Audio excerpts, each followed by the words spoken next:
Vojni analitičar Mario Galić ocenio da će Srbija dobiti napredniju verziju francuskih borbenih aviona Rafale od onih koje ima Hrvatska, u tvrdnju da bi srpski avioni kada stignu na oružanje imali jasnu prednost u odnosu na hrvatske, piše Politika. Galić je govoreći u emisiji u mreži Prvog hrvatskog radija komentarisao novi sukob predsjednika Hrvatske Zorana Milanovića i premijera Andreja Plenkovića oko slanja pripadnika hrvatske vojske na vojnu paradu u Parizu. Ipak, najveću pažnju izazvala je njegova ocena o srpskoj nabavci Rafala i o tome da li u Zagrebu pokušavaju da prikriju razmere sopstvenog promašaja. Prema Galićevim rečima, Milanovićeva izjava da nije znao da će Francuska prodati Rafale i Srbiji pokazuje ozbiljan propust u hrvatskom sistemu odbrane i informisanja državnog vrha. On je poručio da je predsjednik Srbije Aleksandar Vučić otvoreno najavljivao da će Srbija kupiti Rafale ukoliko to učini Hrvatska, pa to, kako je naveo, nije bila nikakva tajna. Galić je zatim ocenio da Srbija dobije moderniju varijantu aviona jer je reč o verziji Rafale F4 sa znatno napređenom avionikom. Prema njegovoj oceni, to nije posebna verzija pravljena za Srbiju, već moderniji međukorak razvijen za francusko ratno vazduhoplovstvo. Kako je rekao, srpski avioni bi pomeli Hrvatske u vazdušnom prostoru. Sa srpskog stanovišta, ova ocena je značajna jer dolazi iz Zagreba od hrvatskog vojnog analitičara.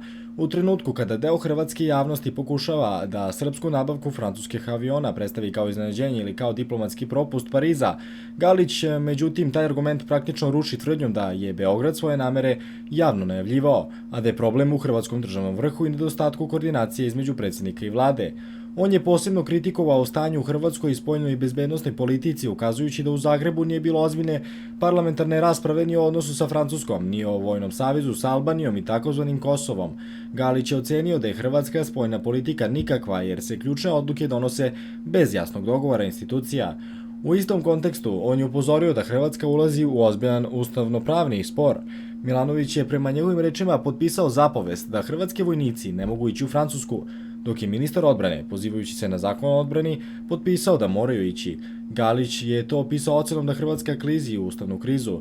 Politički analitičar Božo Kovačević također je kritikovao i Milanović i Plenkovića, navodeći da spor oko slanja vojske u Pariz nije samo protokolarno pitanje, već pitanje spoljne politike i ustavnih nadležnosti. On je ocenio da se o najozbiljnijim državnim pitanjima ne može razgovarati na takav način i da se predsjednik i premijer ponašaju nediplomatski.